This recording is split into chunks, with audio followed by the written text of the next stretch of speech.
Қайырлы күн қыздар, мен есім Дана Мырзакулова, каналыма қош келдіңіздер.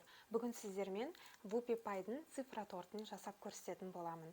Видеоны міндетті түрде соңына дейін көріңіздер, ұнап жатса лайк басып, және де каналға тіркеліп кетіңіздер. Ал ендеше WuPyPy'дың цифра тортына бізге не қажет? Сонымен таныстырып өтейін. Ванилин дәмін келтіру мақсатында қоссаңыздар да қоспасаңыздар да болады, өздеріңіздің қалауларыңыз. Разрыхитель, обычно пакетикте 150 теңгелік разрыхительде бола береді. Мен көп жасайтын болғандықтан осылай 1 килограмм қылып алып аламын. Какао міндетті түрде Малайзия болуы қажет. Міне осындай болады. Обычно пакетикте сатылады. Мен өзім ыдысқа, құтыға салып қойған, өзіме удобно ретінде. Какао Малайзия беріңізші десеңіздер, обычно пакетикпен сіздерге кондитерлік магазиндерде береді. Және де 2 жұмыртқа, сүт, комнаталық температура, закрома міндетті түрде 82-де 5%-дық 2-3 сағат алдын ала холодильниктен шығарып алғанбыз. Комнаталық температура болуы қажет. Және де шекер, сонымен қатар ұн міндетті түрде ситадан өткізілген болуы қажет. Енді кірісейік. Ең әуелі 2 жұмыртқамызды қосып, одан кейін оған 200 грамм шекерді қосамыз. Видеоның астына міндетті түрде грамм барлығын жазып қалдыратын болам. Сондықтан ол жағынан уайымдамаңыздар. Байқап қарасаңыздар, WuPyPy'дың сары май мен какао қосамыз деген рецептісі емес. WuPyPy'дың 2-3 оригинал рецептісі бар. Бұл соның ішінде біреуі. Дәл осы рецептпен жасап көретін болсаңыздар, сіздердің WuPyPy'ларыңыз жақсы шығады. Ең главный оригинал WuPyPy рецепте міндетті түрде какао Малайзия болуы қажет. Жұмыртқа мен шекер қосқан соң аппақ көбік болғанша 3-4 минуттай жақсылап араластырамыз. Қол миксермен де араластыра беруге болады. 2 жұмыртқа қосқан соң, міне шекермен бірге араластырып, осындай аппақ көбік болады. Енді осыған комнаталық температурадағы закроманың 1 пачканы полный саламыз. Және осыны жақсылап тағы да 3-4 минут араластырамыз. Бірақ минут араластырып қалмаңыздар, себебі бізде кашаның дәмі сияқты дәм шығып қалады. Сондықтан закроманы қосқан соңда жақсылап араластырыңыздар. Міне, полный қостым, тағы да 3-4 минут араластырамын.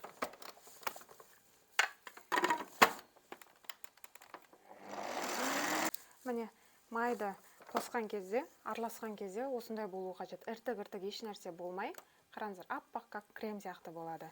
Енді біз құрғақ өнімдерді араластыруға кірісеміз. Есімен өлшеп аласыздар, барлығын граммын видеоның астына жазып қалдырамын. Веседі қойып, барлығын соған өлшеймін. Әр ыдысқа өлшеп жүргенді мен жақтырмаймын. Яғни, әр ыдысты жуып өздеріңізде қиналмайсыздар. Сондықтан барлығын бір ыдысқа өлшеу үшін, міне, астында тар дегенді міндетті түрде басасыздар.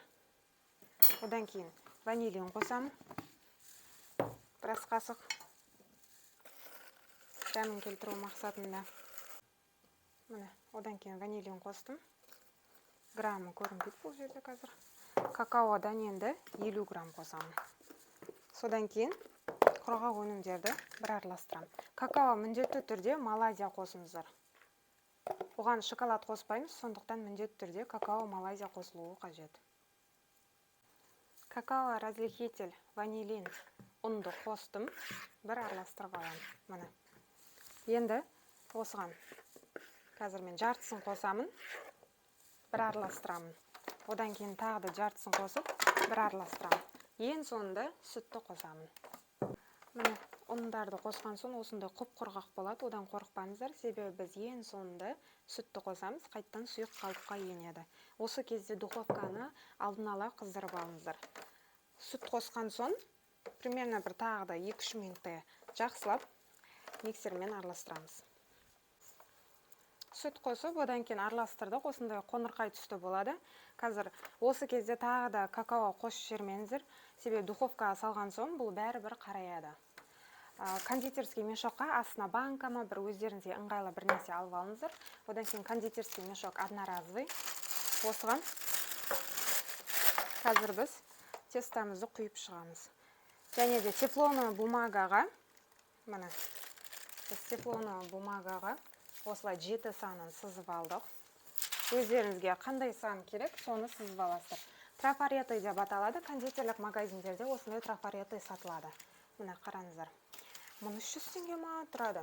Қатты қымбат тұрмайды. Бір алып алсаңыздар сіздерге үнемі қызмет етеді. Қандай сан керек, соны ручкамен сызып аласыздар. Және де міндетті түрде терісінше сызып алыңыздар. Мысалы 3 деген сан болатын болса, былай емес, керісінше былай сызыңыздар. Не себепті? Себебі біз духовкаға салған соң оны алып, керісінше бетке аударамыз крем жағу үшін. Сондықтан міндетті түрде теріс бетімен ручкамен сызып алыңыздар. Кондитерский мешокқа салып болған соң төбе жағын міне майыстырып аласыздар. Одан кейін астыңғы жағын қайшымен қырқасыздар. Енді осы 7 деген санды міне ішкі жағынан бастайсыздар. Сыртына қатты шығып кетпеңіздер. Міне ішкі жағынан полный осылай толтырып шығамыз. Міне ішкі жағында толтырып шығып жатырмын. Енді осыны алып кондитерлік спатуламен міне сол жақтан және де оң жақтан былайынан басын құраймыз. Қараңыздар. Қатты бас шірмеңіздер, себебі вупи-пайдың қоржығы, онсыз да духовкаға қалай саласыздар, тура солай шығады. Сондықтан қатты баспаңыздар. Және қазір духовкаға салған соң, шығарған соң бұл қисаяды, еш нәрсе етпейді, себебі біз артықтарын осылай пышақпен кесіп алатын боламыз. Духовканы 180 градусқа қыздырып алдық, 10-12 минутқа саламыз. Креметте болмай қалған жағдайда осындай 69%-ық творожный сырды қолданамыз крем жасауға. Бір тортқа граммын барлығын сіздерге астына жазып қоямын. Ыдыста міндетті түрде су қоя аласыздар. Су еш нәрсе болмауы қажет. Міндетті түрде су қой. Және де 1-2 сағат алдын ала шығарып қоймайсыздар. Крем жасайтын кезде салқын жерге жасайсыздар, духовканың қасынан жасамайсыздар. 1-2 сағат алдын шығармай, 5 минут қалған кезде ғана крем шығарасыздар. Әйтпесе комнаталы температурада тұрып қалатын болса, сіздердің кремдеріңіз қою болмайды. Творожный сырды бірінші қосам, және оған сахарная пудраны қосам. Творожный сыр қосып болған соң сахарная пудраны қосамыз. Сахарная пудра обычный пакетикте сатылады. Мен өзіме удобно болу үшін осылай құйып алғанмын. Ванилин қоссаңыздар да, қоспасаңыздар да болады. Біраз қасық ванилин қосам, дәмін келтіру мақсатында. Иісі күшті осы ванилиннің. Именно осы ванилинді алыңыздар, басқа обычный пакетиктегі бір 15-20 теңгелік ванилинді алмай қойыңыздар. Дәмін жақсы шықсын десеңіздер, барынша профессиональный өнімдерді алуға тырысыңыздар. Міне, творожный сыр, сахарная пудра және де біраз қасық ванилинді қостым. Осының құр өзін 1-2 минуттай араластырамын. Сливкиді қоспай жатып, міндетті түрде бірінші шайқап аласыздар. Яғни астыңғы жағында қою бөлігі қалып кетуі мүмкін. Сондықтан міндетті түрде осылай сливкиді шайқап аласыздар. Бұның барлығы мұздай, яғни 5 минут алдын ғана шығарып аласыздар, 1-2 сағат алдын емес. Міне, творожный сыр, сахарная пудра барлығын араластырдым. Енді сливкиді өлшеп, сонымен араластырамыз. Кейбіреулер бірінші сливкиді қосып жатады. Әркім әртүрлі жасайды. Негізі ең оңай жолы сливкиді ең соңында қосқан сіздерге тиімді. Қыздар, қараңыздар. Осылай ұстаған кезде, міне, құламаса, значит біздің креміміз дайын деген сөз. Міне, әр жерін тексересіздер, бірақ жерін емес. Міне, қараңыздар. Былайынан ұстап жатырмын, менікі мүлдем құлап жатқан жоқ. Значит бізде крем дайын деген сөз. Міне, бұл техникалардың барлығын дұрыс орындағандықтан, яғни холодильникте 7-8 сағат кемінде тұрды. Одан кейін араластырған кезде де 4-5 минуттан артық араластырмайсыздар. Егер одан көп 10 минут араластырып кететін болсаңыздар, қайттан сұйық қалпына еніп қалады. Енді бөлек ыдысқа, міне, банка немесе бір бөлек ыдыс алып, осылай кремдеріңізді қойсаңыздар, өздеріңізге удобно болады. Сонымен біздің креміміз дайын. Кез келген торттарға, осылай вупи-пайға, молочная девушкаға осылай кремдерді қоссаңыздар болады. Дайын болған тестамызды 4-ші духовкада пісіп жатыр.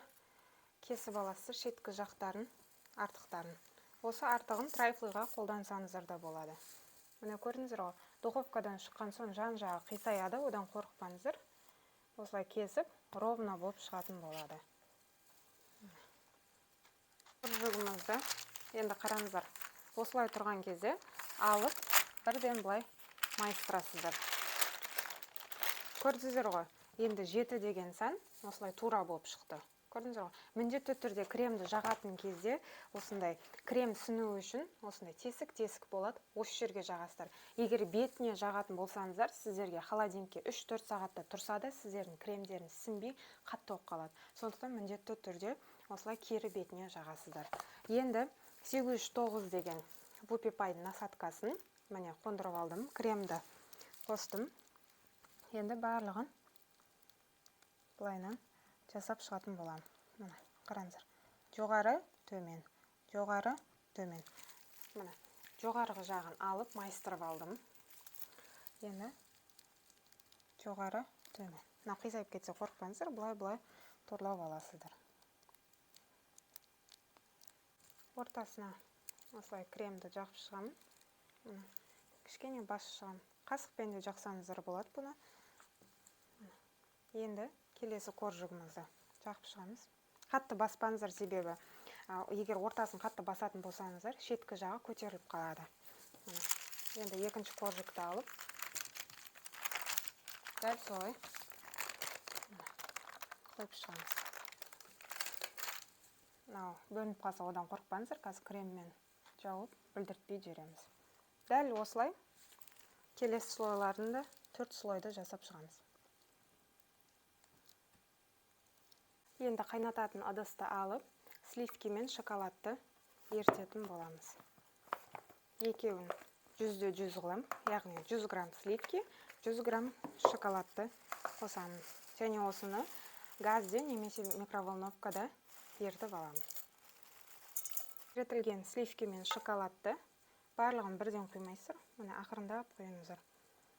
Қазақстан шоколадты да қоссаңыздар болады, осы сливки мен Қазақстан шоколадты. Мен Қазақстан шоколад болмай қалғандықтан, кәдімгі обычный шоколадты қостым. Полным осылай құйып шығамын. Одан кейін бетіне фрукты қоссаңыздар да өздеріңіздің қалауларыңыз. Бірақ фрукты қоймай жатып, үстіне анау-мынау безендірмей жатып, холодильникке примерно бір 10-15 минутқа салып алыңыздар. Не себепті? Себебі мынау глазурымыз бізде қатуы қажет. Жасап көріңіздер, отзывпен бөлісіп, міндетті түрде өздеріңіздің отбасыларыңызды осылай қуантып жүріңіздер. Міне мынандай посыпкаларды холодильниктен қазір 5-10 минутта тұрады.